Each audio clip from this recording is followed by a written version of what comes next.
Salutare tuturor și bine ne reîntâlnim la episodul cu numărul 8 din Cafeneaua Ucraineană, un podcast care se desfășoară sub egida Uniunii Ucrainenilor din România.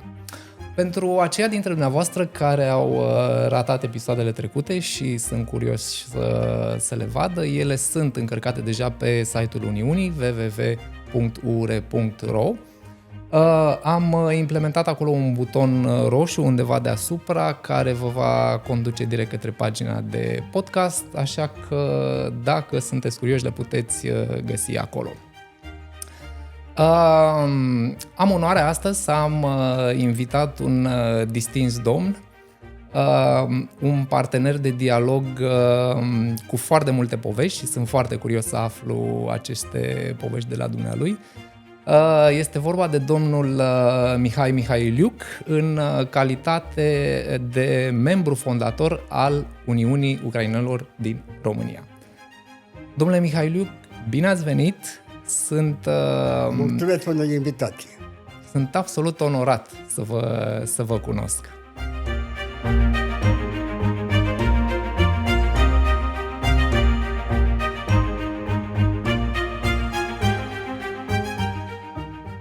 Cum vi se pare la noi? Unde la noi? Aici, în studio. E minunat, adică, cum să spun, neașteptat. Haideți să începem dialogul nostru, pentru că sunt convins că aveți să ne povestiți foarte multe lucruri. Am citit despre dumneavoastră că v-ați născut în Siret. Cum a fost copilăria dumneavoastră în Siret și ce impact a avut limba ucraineană asupra formării dumneavoastră? Vedeți, de regulă oamenii își amintesc, când își vede copilărie, amintesc lucruri frumoase. Eu la fel, amintesc lucruri frumoase.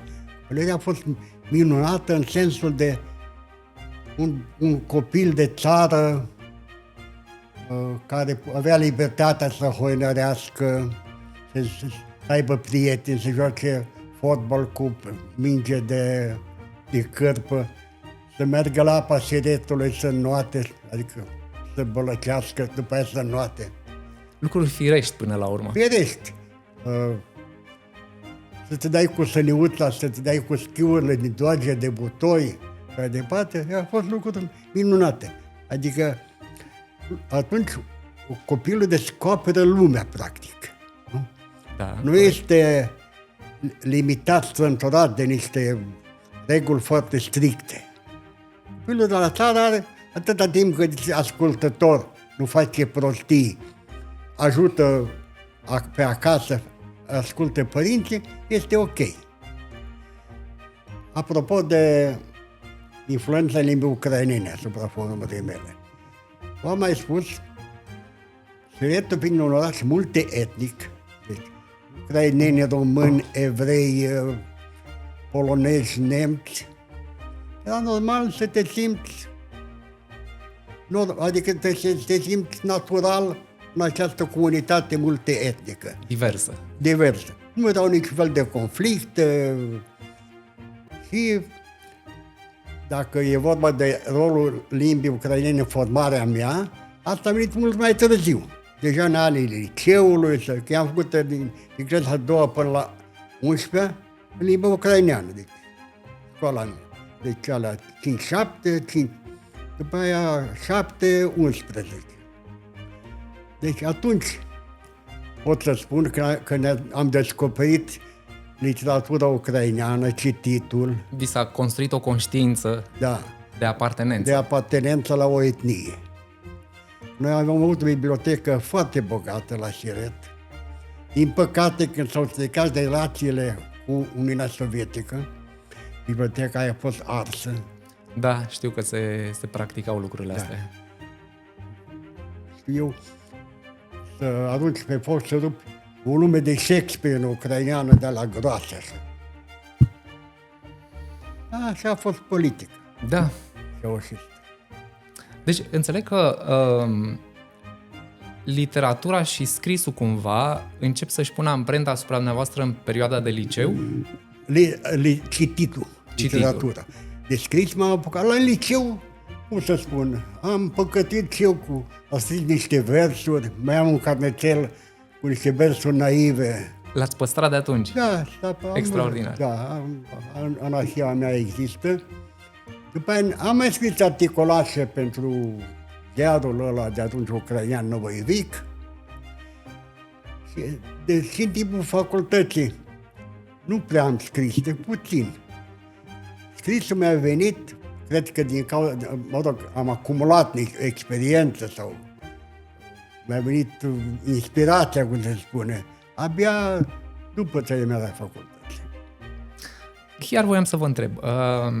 Am văzut că ați absolvit facultatea de filologie în București, secția de ucraineană. Ce v-a făcut să alegeți filologia?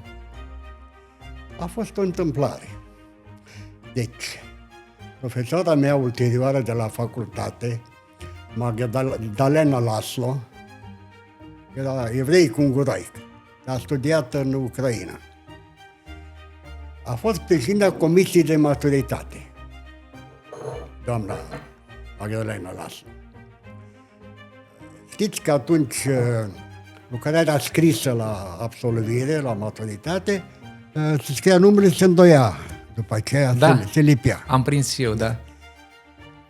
Eu, citind foarte mult limba ucraineană, și culmea este că citeam literatură proastă, literatură de război, despre partizani, credeam în Uniunea Sovietică, și era propaganda.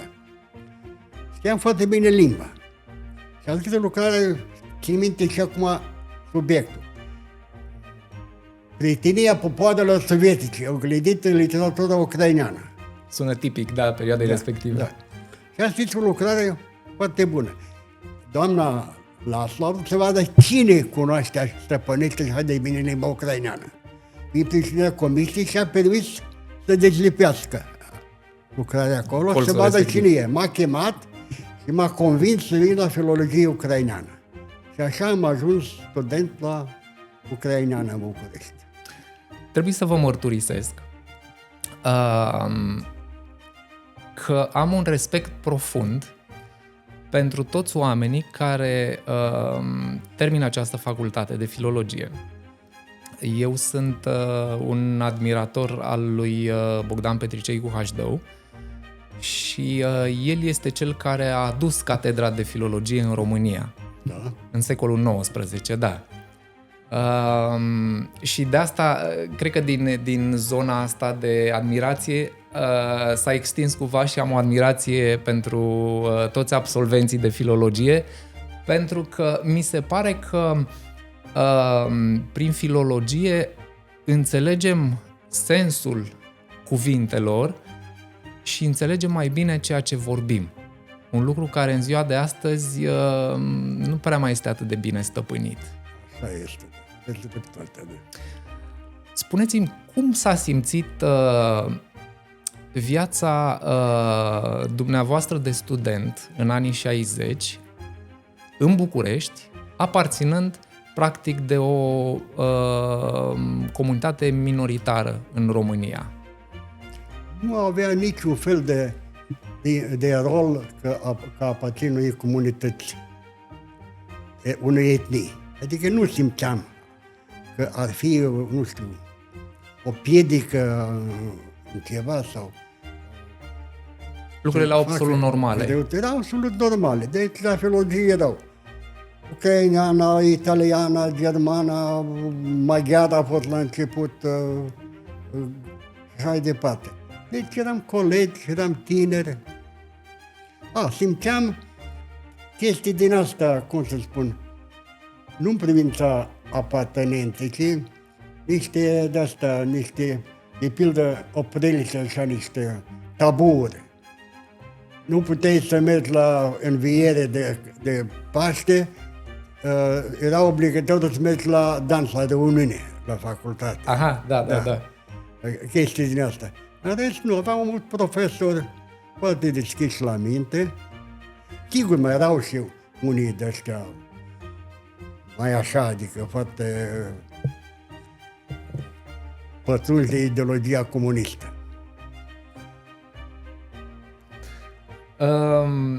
Citesc aici că v-ați început cariera în scris la ziarul Novi Vic. Da. Spun bine, nu? Novi Vic. Da. Cum au fost anii aia? Ce a însemnat practic să scrieți? Că bănuiesc că scriați în ucraineană în ziarul ăla. Cum a fost? Eu am primit repartiție guvernamentală, am avut la ziar. Deci semnată de ministra Constanța Crăciun. Deci oficial am fost numit acolo. Scriam, mai colaboram la ziar, mai, cum să spun, am scris și un fel de critică literară și reportaje și recenzii. Ce format avea ziarul? Era mare? Era mare. Erau pe vremuri, nu? Da, Acelea mari. Da, avea 4 pagini mari. Sigur, se dădeau lucruri oficiale, nu mai aveai voie să, cum să spun, să scrii că ești ucrainean, scris pe ucraineni. Toți eram egali, aveam niște drepturi. Exista o cenzură acolo. Cenzură exista, adică eu nu puteam să spun să scriu că, de pildă, într-un sat se simte spiritul ucrainean. Nu știu, asta nu se spunea. Și dacă spuneai despre un sat majoritar ucrainean, spuneai așa mai întâi, în care trăiesc români, ucraineni și alte naționalități. Deci, Da. erau niște opreliști. Și după ce a început, prin anii 60 și în 64 am fost numit, cam prin 70, un proces de deznaționalizare. Deznaționalizare? Da. S-au desimitat școlile ucrainene. Aha. Mai ales în Bucovina, la Tulcea s-au desfințat și mai devreme, Maramureș și mai puțin. Dar în Bucovina, deci regiunea Suceava, Botoșani, s-au desfințat. Și simplu se predea limba ucraineană ca limba maternă. 3 ore sau 4 ore pe săptămână. Și atunci manevrai, cum spun, în scris. Aia nu e voie, aveam lista de interdicții de la CC, de la secția de presă. Aia nu. Încercam să mai ocolesc, scriu despre oameni, adică fără să-i numesc că sunt ucraineni sau patrioți sau poate cu conștiință națională foarte dezvoltată. Deci erau oameni pe Se găseau tertipuri ca să vă puteai să mai ocolești un pic. Dar ca redactor, care au fost cele mai mari provocări pe care le-ați întâlnit atunci? Ce înțelegeți prin provocări? Nu știu, poate ați avut ceva dificultăți, poate ați trecut prin niște situații limită. Nu, n-am trecut. Nu. Nu știu, poate ați fost supus unor presiuni din partea autorităților. Nu. Singura chestie a fost care mi-a dat un pic peste cap și pe toți. În 65 a fost numit redactor șef la Novi Vic un om care nu avea decât un activist de partid, nu avea decât nume ucrainean, Kolesnik, nu cunoștea limba ucraineană. Ok. Știa rusă, înțelegea așa mai departe, care ne-a pus mai întâi să scrie în românește și pe aia să traducem în ucraineană. A durat un an, 2, până s-a convins că nu suntem niște reacționari, nu suntem niște dușmani ai poporului. Da. Care este cel mai drag articol sau probabil număr de ziar pe care l-ați făcut vreodată? Nu știu dacă am un număr de ziar preferat. Pot să mă amintesc că în 64, eram deja de vreo 2 luni de zile la ziar, nu știu ce eveniment politic trebuia să fie, când noi prezentam regiunile țării. Redactorul șef mă trimite la Iași, să scriu o pagină despre județul Iași, regiunea Iași. Eu, naiv, așa de departe, dau buzna la primul secretar, zic, și prin secretar, vreau să iau un interviu și să povestiți despre dezvoltarea regiunii Iași. Uite, la mine vede un băiat de 24 de ani, zice, mă, băiatule, eu sunt primul secretar, am niște responsabilități, nu pot să dau oricui așa. Eu spun ceva, tu scrii altceva. Informație, da. Da. Deci nu se păzește reguli. S-a mutat și el. N-a dus buzna peste secretară, peste... Și ce zice? Noi am editat o broșură despre, în cinstea evenimentului care se aproape, un congres sau nu știu ce era. Nu, deci 44, 64, la 20 de ani de la... Aproape 2 decenii. Da, 20 de ani. Și îmi dă o broșură, iau, o răsfoiesc, spun, avem toate datele, ajung dimineața cu trenul la București, de la gară mă duc la redacție și până la prânz am scris o pagină de aia mare de ziar. Aveam entuziasm. Da. Aia mă aduc aminte că, cum se spune? V-a marcat? Ceva mai deosebit. Da. Sunteți fondatorul, unul dintre membrii fondatori al Uniunii Ucrainenilor din România. Ce a stat la baza acestei decizii de a lua parte din această, hai să-i spunem, comisie și ce a însemnat pentru dumneavoastră până la urmă lucrul ăsta? În spațiul public există informații un pic cam greșite relativ la fondarea Uniunii Ucrainenilor. Deci când am sărbătorit noi 30 de ani de la acum, nu știu câți ani, a fost amintită o listă de vreo 30 de oameni. Ca membrii fondatori. Membrii fondatori. Practic au fost 3. A fost Micola Corciuc, care nu mai e în viață, scriitorul, Ivan Covaci, tot care nu mai e în viață, și eu. Acest Micola Corciuc, foarte talentat scriitor care a murit la 70 de ani, lucra la editura Criterion. Editura Criterion era editura pentru minorități naționale. Acolo director era domnul Coșgheza, primul președinte al UDMR, un om deosebit. Ei s-au mișcat mai repede. Acest domn Corciuc a venit la redacție. Noi, eu, Covaci, era încă unul, Iulia Lazarciuc, care și el e mort. Cum să-l dai, Ceaușescu fugise, nu? Cum să-l dai afară pe șeful tău care ne era jenă un pic. A venit acest Corciuc, a dat afară pe domnul Colesnic, a luat cheile și a venit cu un statut al unui UDMR, că i-a dat directorul. Da? Zice, mă, băieți, adaptați și voi la ideile străine, adaptați și voi la nevoile voastre, la ucrainenii. Noi aveam pe atunci un grup foarte puternic de scriitori, membri ai Uniunii Scriitorilor din România. Asta s-a întâmplat în anul 1990? 90, ok. Nu, 89 încă. Chiar în 89? 89, deci după 24. După Revoluție imediat. După Revoluție imediat. Și noi, noi am adaptat am făcut un mic statut, l-a dus la televiziune, nu s-a citit, dar a fost acolo.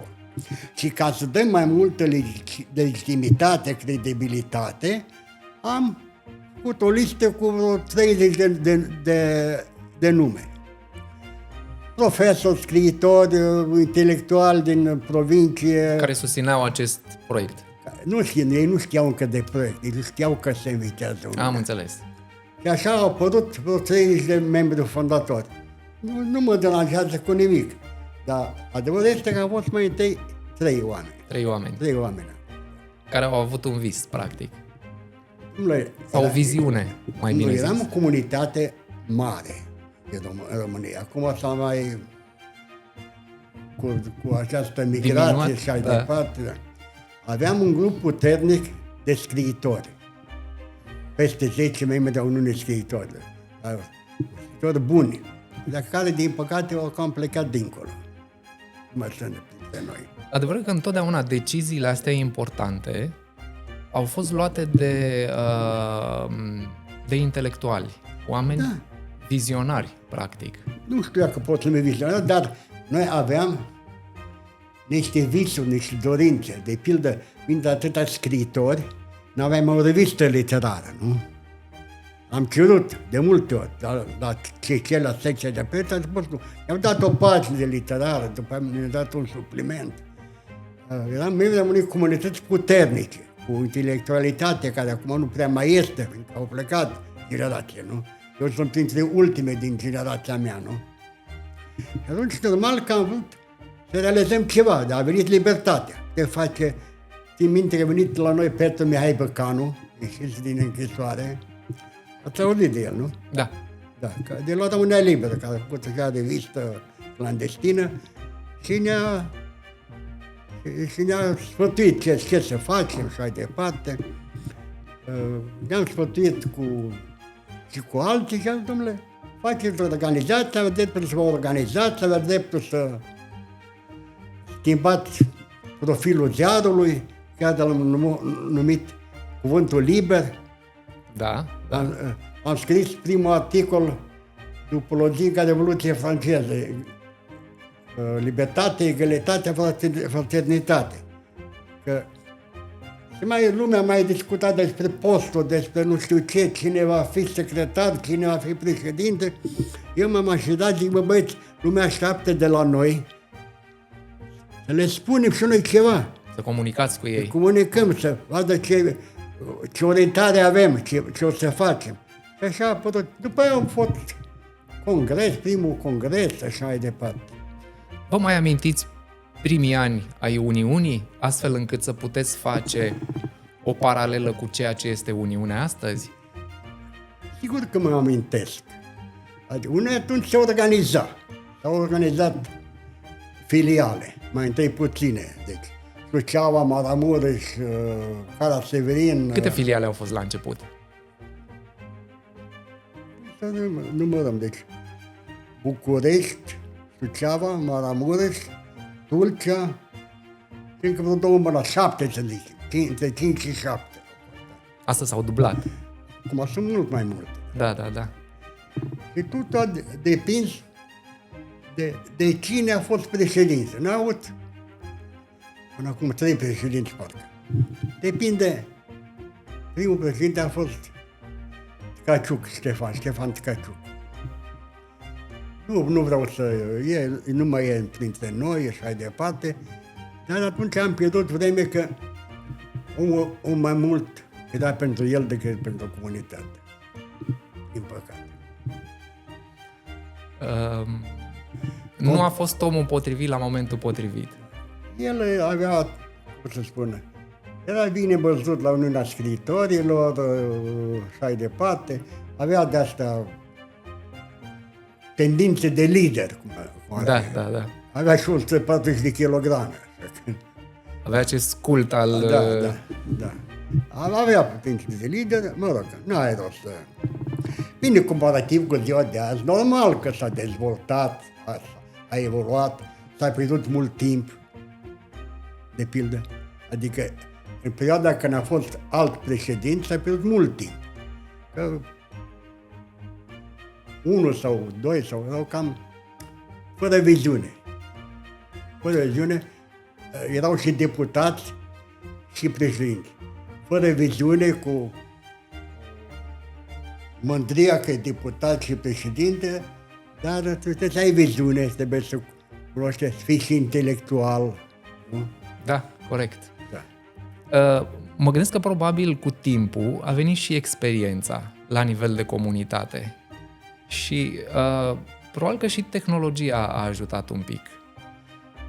Deci trebuie să mai complicate. De ce? Oameni intelectuali din timpul lui Ceaușescu, profesori, învățători, alții, cu timpul au plecat, i-am pierdut, adică au plecat natural, plecarea naturală. Din păcate n-a apărut în locul lor, n-au apărut alții de valoarea lor. Lumea acum este mai practică, mai egoistă, mai, cum spun, se gândește la câștiguri materiale. Adică nu lucrează pentru idei, ci lucrează pentru bani. Practic, nu mai avem oameni de sacrificiu Exact, asta e cuvântul. care se dedice unui scop. Unui scop, fără să aștepte niște recompense materiale. De pildă, chiar acum, când eu am fost la Siret, la mine acum, în concediu, m-am întâlnit cu un domn, poet al nostru, 92 de ani. Și ne-am amintit când era el tânăr, se juca în satul Negostina. Aveau teatru, domnule, ăsta, amatori de amatori, jucau piese, puneau piese clasice ucrainene, fără să primească o bucată de un pahar sau o bucată de pâine sau, înțelegeți? Da. Adică, pur și simplu, din plăcere și din conștiința națională, cum ar fi. De a face ceva bine de a pentru face ceva comunitate. bine, da. Nu mai e. Da. Lumea citește puțin acum, nu participă la acțiuni culturale decât dacă, cum se termină după aceea cu o masă bogată. Și asta când face Uniunea câte un festival, după el la sfârșit e o masă bogată, tot. Probabil că e și ceva tradițional aici, mă gândesc, că e specific mai tuturor evenimentelor acum. Este, într-adevăr. Indiferent de eveniment, adică nu mă refer numai la Uniunea Ucrainenilor, mă refer la orice eveniment. Da, dar nu mai există entuziasm. Da, o să vă pun o întrebare așa, apropo de treaba asta cu evenimentele.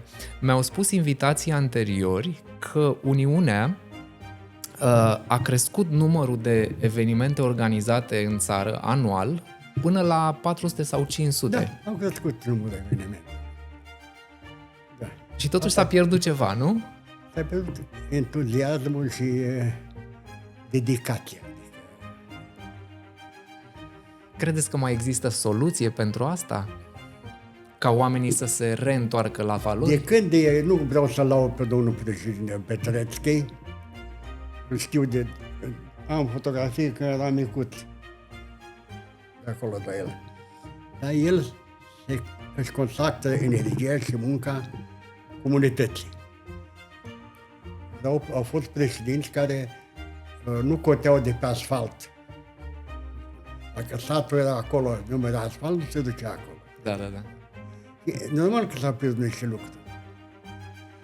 Acum tineretul gândește altfel, tineretul acum se gândește la Europa, se gândește la carieră, se gândește la alte chestii. Adică nu suntem o comunitate închisă, concentrată într-un anumit loc atâta ca să... E în toată România. Dacă am reținut bine, în anul 1991 ați devenit redactor șef al ziarului Nașholoș, zic bine? Al revistei. 90. 90. 90, da. Haideți să o și arătăm la cameră, să se vadă. Se vede bine? Ok. Era revista a Uniunii Scriitorilor. Inițial. Inițial, da. Și pe urmă ați preluat-o în cadrul Uniunii. Pentru că Uniunea Scriitorilor nu mai avea bani. Aha. Din 91 n-am mai avut bani. Dar cum? Ce a stat la baza ei? La baza înființării? Am mai spus, am avut o literatură bogată, ucraineană. Ce a simțit nevoia să o împărtășiți? Nu, și să aibă un scriitor unde să se publice, nu? Da. Am nevoie să facem critică literară, să popularizăm cărțile, nu? Și aici este înființarea revistei, într-adevăr, datorează lui Ștefan Tcaciuc, fiul președinte, de pentru scriitorii. Mircea Dănescu era președintele Uniunii, cu care ne-am întâlnit bine și au înființat revistă. După am scos câteva numere, după aceea mă cheamă Mircea Dănescu, zice, salariile vă plătim, dar nu mai scoate revistă, nu avem bani de hârtie, nu avem hârtie, nu avem tipografie, nu avem nimic. Și atunci ați preluat-o.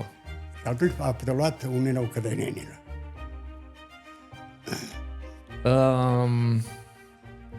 Astăzi, sub egida Uniunii Ucrainelor din România, sunt 7 publicații.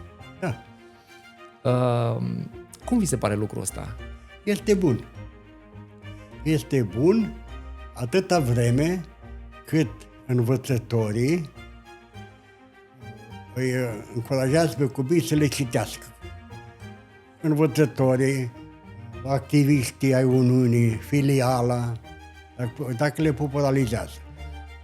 Vi se par publicațiile în format fizic, scris, o resursă bună pentru a ajunge în special la tineri și a promova cultura și de ce nu valorile astea care să-i reîntoarcă cumva spre vechile viziuni care, așa cum spunea și dumneavoastră, s-au cam pierdut în ziua de azi? Vedeți paradoxul. Sunt mulți ucraineni, că în timpul celui Ceaușescu, ucraineni nu știu să citească în limba ucraineană, fiindcă nu au făcut școală. Ca să menții conștiința unei etnii, trebuie să ai școală, familie, biserică. Când școala nu mai era o care era românească,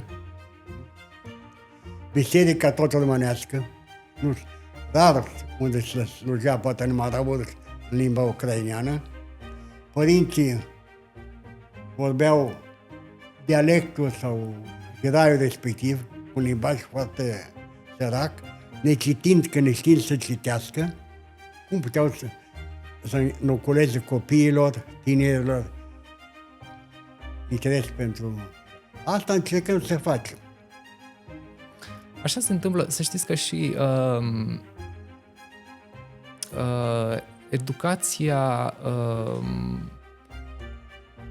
nici nu știu cum să mă exprim, educația copiilor români care nu aparțin de nicio etnie începe să scadă. Nu mai sunt atrași de școală, nu mai sunt de nimic. Cred că tehnologia probabil... Telefonul mobil, tableta, computerul. Da. A devenit acum, a apărut un fenomen, izolarea copilului în casă cu aparatul în față. Adică trăiește într-un spațiu virtual, o realitate virtuală. Da. Cum a apărut ideea acestui ziar? Ukrainski Visnik, nu? Deci, în 93... A fost ideea dumneavoastră, nu? Nu a fost. Nu? Nu am fost colectivă, cumva. La Vilneaslav, Cuvântul Liber, fostul Novoivic, ținea de Ministerul Culturii. Nu era al Uniunii. Era Ivan Covaci, director șef. Și noi aveam nevoie, Uniunea Ucrainenilor, Uniunea, să-și promoveze acțiunile, ideile, să facă politica lui. Și atunci am hotărât ca să înființăm acest ziar. După a trecut și ziarul vechi, deci Novoivic, Vilneaslav, Cuvântul Liber, a trecut tot la Uniune, că Ministerul Culturii n-a mai dat bani, n-a mai finanțat. A trecut tot la noi. Trebuia să avem noi un organ al nostru. Păi a venit ideea să facem și Curierul Ucrainean, un ziar în românește. La început, eu eram redactor șef peste amândouă, fiindcă ăla în românește era traducerea acestuia. Aha. Și a spus, nu se poate, măi. Era o fată deșteaptă, Silvia Zabarcenco, o poetă acolo. Deci Silvia știți să facă un ziar. Și a început să facă, cum spun, să fie independent, adică să promoveze propria identitate. Există o diferență dintre modul cum era structurată o redacție în anii de început al publicațiilor și cum este o redacție în ziua de azi? Ziua de azi nu avem oameni. Dacă eu la 85 de ani trebuie să conduc un ziar, am pe Tereza atât. Din păcate, Uniunea nu s-a preocupat de formarea unor cadre. Poate sunt tineri care talentați și l-a scris. Le dați șanse tinerilor de azi care par să se implice în zona asta? Problema cea mai mare este cunoașterea limbii ucrainene. Am înțeles. Asta este puiul pe pele acolo. Da. călcăiul lui Ahile. Fiindcă la școlile ucraine sau în alea în care se învață limba ucraineană, de 1 și 8, se învață foarte slab limba ucraineană, adică nu se însușește. Este 4 ore pe săptămână, restul materiilor în limba română, televiziunea în românește, și mai departe. Deci copilul nu are baie lingvistică și învață puțină. Deci terminând și liceu, deci tot ucrainean. Chiar și facultatea de filologie aici, care de acum e de 3 ani. Ce pot să înveți în 3 ani? Iau cu 5 ani. Credeți că ăsta e motivul pentru care mulți oameni de etnie ucraineană merg să studieze în Ucraina? Să aprofundeze limba sau să o învețe mai bine? Nu merg prea mult. Nu? Nu, la Kiev nu sunt, la Cernăuți. Adică ăștia, fă institutul pedagogic, am mai făcut. Ați scris 10 cărți. Peste 10 cărți. Peste 10 multe, cărți. da. Articole nu mai vorbim, câte ați avut. Proză, poezie, critică literară, Romane, da. romane. Cum ați împăcat latura asta dintre domnul Mihailiuc, scriitorul, și domnul Mihailiuc, jurnalistul? Nu e nicio contradicție. Nu. De ce ele funcționează împreună? Ca să vă spun așa mai total cumva. Ziaristica este meserie, e pâinea care o câștig, și literatura este o chemare, nu? Kant spunea de pildă că literatura este o finalitate fără scop. Deci când scriu un articol critic, vreau să îndrept un lucru, nu? Când scriu un articol pozitiv, vreau să popularizez. Când scriu un roman, eu nu pun să schimb ceva, nu pun niciun cel, niciun scop, nu? Este o explozie interioară. Da. Dar ziaristica te ajută să cunoști viața. I-am bătut țara asta destul de mult, mai ales în zonele noastre. Cunoști oamenii, cunoști întâmplări. Ca și critic literar, este mai ușor să creați opera dumneavoastră sau să analizați o altă creație? Nu are decât totdeauna una cu alta. De pildă, noi stăm prost cu critica literară. Singura carte de critică literară am scris eu, cuvânt despre cuvânt. Scriitorii au nevoie de un fel de îndrumare, de orientare.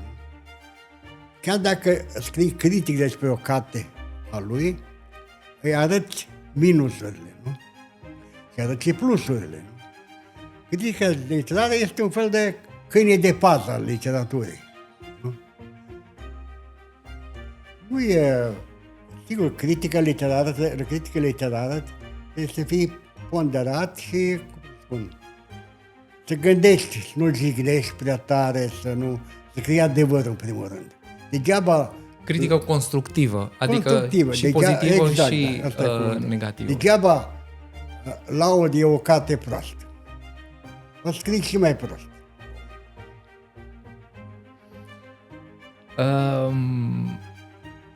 Uniunea Scriitorilor din România. Sunteți membru al Uniunii. Da. Și în România și în Ucraina. Da.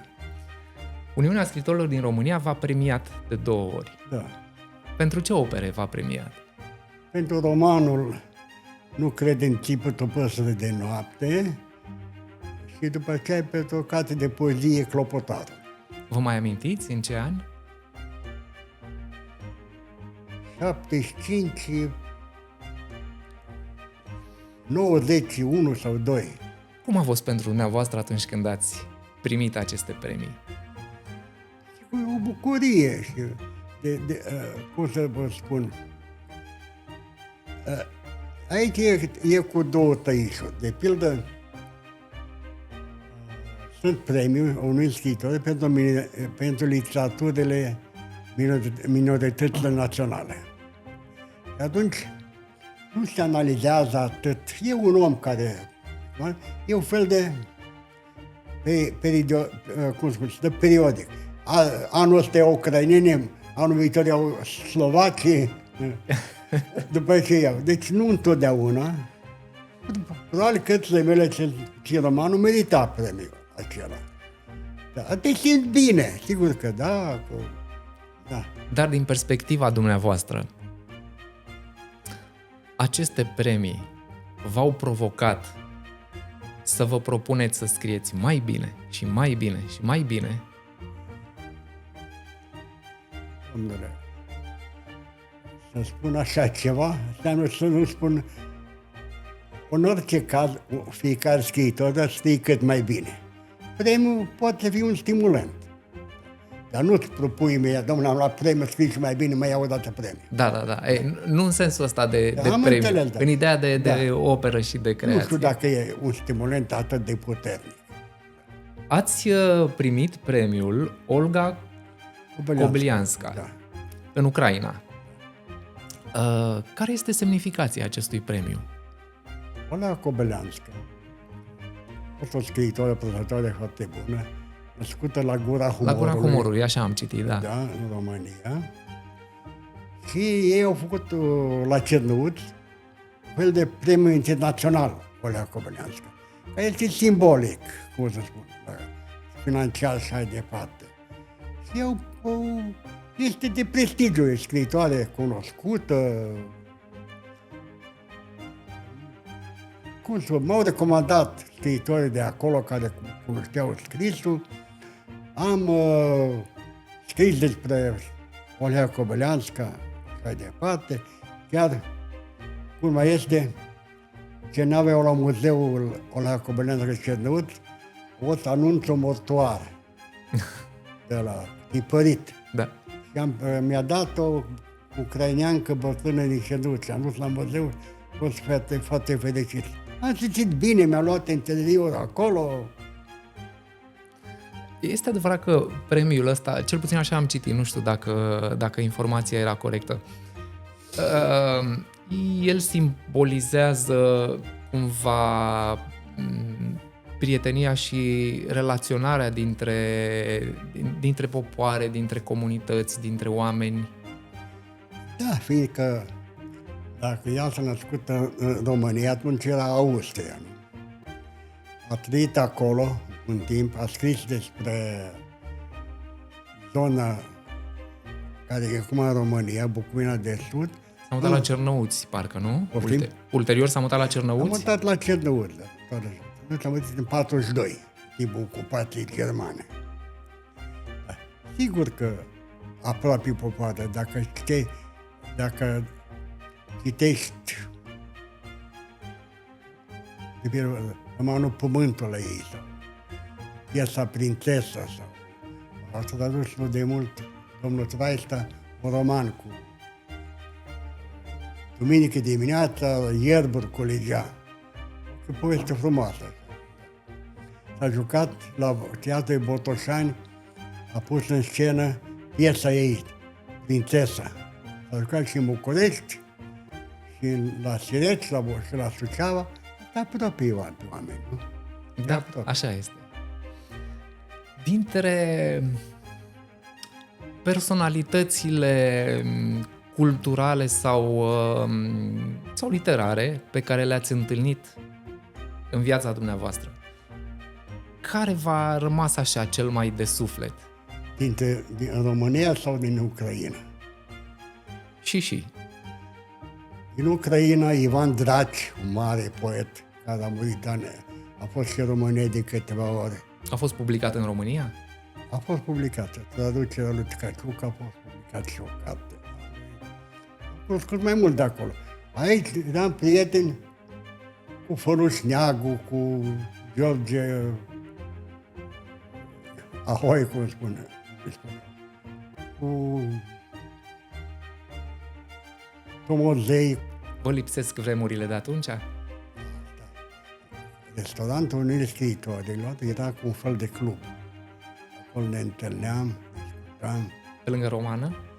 Nu, pe Calea Victoriei. La Casa Scriitorului Mihail Sadoveanu. E casă, vilă frumoasă. Calea Victoriei. Acolo era ca un fel de club. Până a început